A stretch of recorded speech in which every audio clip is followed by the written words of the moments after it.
예, 안녕하십니까. 부산백병원 비뇨의학과 민권식입니다. 안녕하십니까. 섹스 칼럼니스트 윤수은입니다. 반갑습니다. 반갑습니다. 초등학교 2학년 아들을 둔 아빠입니다. 과연 포경 수술을 꼭 해야 하는지요? 최근에는 포경 수술을 하지 않는 경우도 많다고 하고 후일 아이가 성장해서 본인이 결정하면 너무 늦는 건지 판단이 안 섭니다. 혹시 교수님이 제 경우라면 어찌하실지 궁금합니다.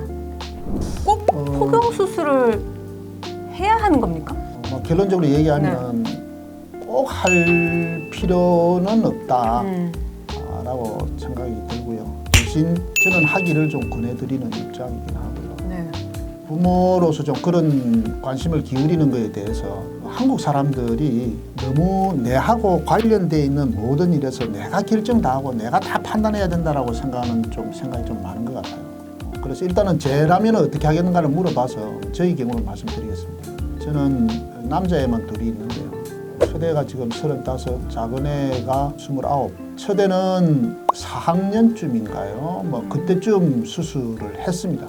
그때 하게 된 그 애의 경위는 친구들이 전부 포경 수술을 해놓으니까 뭔가 해야 될 것 같고 자기만 안 해서 자꾸 좀 놀리는 것 같고 해서 자기도 하고 싶었다고 그렇게 얘기를 해서 한 겁니다. 근데 둘째 아이는 애초에 침대에 눕지도 않았습니다. 하자고 했더니 자기가 좀 더 뒤에 미루다가 내가 알아서 할게라고 하길래 그래라 하고는 저는 안 했습니다. 우선은 의학적으로는 저는 권할 만한 충분한 이유가 있다고 생각합니다. 근데 이제 의학적으로 옳고 그름이 애에게 꼭 시켜야 되느냐 그런 거는 아니거든요. 저도 제 아이에 대해서는 비뇨의학과 의사로서 판단을 한 게 아니고 내 아이에 대한 아버지로서 판단을 한 거죠. 그래서 나는 기본적으로 아이를 키울 때 강요하지 않습니다. 나름대로 이유를 설명해주고 할래 말래 하겠다면 저는 어떤 힘든지 도와주고 안 하겠다면 저는 미룹니다. 그런 제 개인적인 철학 때문에 작은 아이는 포경 수술을 안 한 거지. 지금이라도 예를 들어 작은 아이는 그럼 어떻게 할래라고 한다면 저는 하라고 언제 하든 네가 판단해서 날 잡아서 하라고 저는 권하고 싶습니다. 저는 그런 측면에서 하나는 하고 하나는 안 한 거지 의학적으로 의미가 없어서 안 한 건 아니에요. 권하시는 이유가 위생상의 문제인가요? 아니면 질병 예방 차원에서 권하시는 건가요? 어떤? 사실은 두 가지 다입니다. 네. 두 가지 다인데 여러분들이 생각하는 위생이라는 거는 옛날에 제대로 목욕 못하고 그런 속에서 기두 쪽에 소위 스메그마라고 그러죠. 그런 것들이 이물질이 끼어 있는 그런 상태만 위생이 나쁘다고 생각을 하시죠.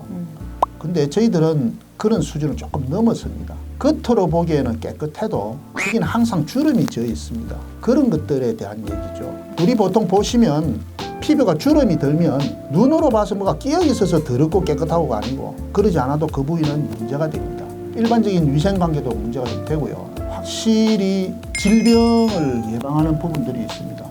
제일 중요한 거는 일단은 감염입니다. 신생아기 때 감염은 정확하게 나와 있습니다. 포경을 한 사람이 포경을 안 한 애들보다 감염 비율이 훨씬 낮습니다. 미국 CDC 질병예방본부에서 또 그리고 미국 소아과 학회에서 과거에 1970년도에는 애들한테 그렇게 통증을 주고 하는 거에 대해서 반대를 했습니다. 근데 한 90년도 후반쯤에는 할 수도 있고 안 할 수도 있다. 약간의 덕과 실이 같이 있어서 각자의 의견에 맡긴다 정도로 갔는데 2010년도대에 들어와서는 가이드라인에 하는 것이 좋다로 나와 있습니다. 물론 미국의 문제니까 자기네들이라고 하면 됩니다. 제가 이렇다고 해서 반드시 해야 된다는 걸 하는 게 아니고 과학적인 근거는 그렇다. 물론 또 한편으로는 캐나다 소아과 학회에서는 아직까지 반대하고 있습니다. 그거는 각 나라의 어떤 문화적인 부분이나 환경적인 요소나 여러 가지들이 끼어 있는데 미국 소아과 학회나 CDC도 변화를 했듯이 전체적으로 데이터가 쌓이는 걸로 해서 변화가 되어 가는 겁니다. 미국은 많은 데이터를 생산할 수 있는 나라고요. 캐나다는 그런 데이터를 많이 만들지 못해서 아직까지 그런 결론에 도달을 못한 거지. 어느 나라는 반대하는 거고 어느 나라는 찬성하는 거고 라고 말하기는 좀 어렵고요. 저는 결국은 많은 나라들이 찬성하는 쪽으로 저는 갈 거라고 저는 생각합니다. 최근에 본 기사에 따르면 어차피 받을 고통이니까 아예 신생아 그러니까 태어나자마자 남자아이들을 바로 포경을 시키는 게 낫다고 해서 그런 사례가 되게 늘고 있다고 하는데 거기에 대해서 어떻게 생각하세요? 최근에는 이제 그런 경우들이 좀 적습니다. 실제로 옛날 미국에서는 비뇨의학과 의사보다 산부인과 의사가 포경수술을 더 많이 했다고 할 정도로 포경수술을 많이 했죠.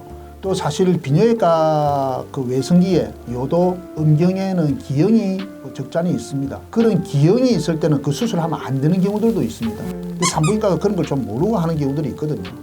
그러는 걸로 인해서 또 부작용도 좀 생기고 했죠. 그래서 점점 그런 게 좀 줄기는 하지만 저는 신생아 감염에 대해서 아까 이점이 있다고 말씀드렸는데 그런 걸로 따진다면은 사실은 수술을 하는 게 맞다고 생각할 수 있습니다. 여러 가지 일반 감염, 성매개 감염, 성병이죠. 그런 것들이 훨씬 많이 줄어듭니다. 그런 것 때문에 사실은 권하는데 물론 많은 분들은 반대를 하죠. 아직까지도 미국에서는 약 50%가 넘는 상황이 태어나자마자 시행을 합니다. 그런데 우리나라는 그러지는 않죠. 그러면 그런 포경수술의 장점들이 있는데 그럼에도 불구하고 하면 안 되는 케이스도 분명히 있을 거라고 생각하거든요. 요도, 음경, 기형이 있습니다. 생소한 이름들이라서 잘 모르실 건데 요도 하열, 요도가 귀두 끝에 요도 소변이 나오는 게 있어야 되는데 이게 이런 데 있습니다. 심지어는 음낭 같은 데 있고요. 이거는 이렇게 다시 올려줘야 됩니다. 올려줘야 되는데 이때 쓰는 게 남아있는 포피를 이용해서 요도로 만들어가지고 재단을 합니다. 그리고 이걸 포경수술을 해버리고 나면 피부가 없지 않습니까? 물론 다른 데 살을 갖다 쓰긴 쓰지만 수술이 아주 어려워지고 실패할 확률이 높아집니다. 이런 거는 포경수술하면 안 됩니다. 그리고 요도 상열, 이거는 아래쪽이 아니고 위쪽에 있는 겁니다. 또는 매몰 음경, 이 음경이 파묻혀 있는 거 있죠. 이런 거에는 사실은 해야 되는데 사실은 해줘야 되는데 잘 모르고 피부를 말랑 다 잘라버리는 경우가 생깁니다. 피부가 모자라서 여기가 바로 음낭이에요. 요거밖에 안 나오고 기두가 이렇게 있어요. 잘못된 거죠. 그래서 함부로 수술하면 안 되는 겁니다. 그래서 함부로 수술하지 말라는 뜻에서 좀 조심해야 될 거다. 이런 것들이 좀 있습니다. 그렇다면 교수님의 말씀대로라면 포경수술을 하면 뭐 어쨌든 비뇨의학 관련한 질환이 줄어드는 효과는 있겠네요. 확실히 있죠. 확실히. 제가 뭐 아까도 말씀을 드렸다시피 첫 번째가 신생아기 때의 일반 요로 감염입니다. 그럼 신생아 때 가면 수술 안 하면 아무 효과 없겠네요. 네, 그렇습니다. 그 다음 하는 게 이제 소위 성매개 감염의 발생 비율에 대한 겁니다. 아까도 말씀드렸죠. 소위 에이즈를 예방한다 또는 휴먼 파필로마 바이러스에 의해서 발생하는 음경암 그리고 자궁경부암을 예방할 수 있다. 이거는 휴먼 파필로마 바이러스의 감염도 줄여줄 뿐더러 설사 감염이 된다 하더라도 음경암과 자궁경부암의 발생률을 떨어뜨립니다. 때문에 또 다른 방법으로 그런 성병을 예방해 줄 수 있는 방법을 한다면 저는 권합니다. 도움이 됐나요? 네.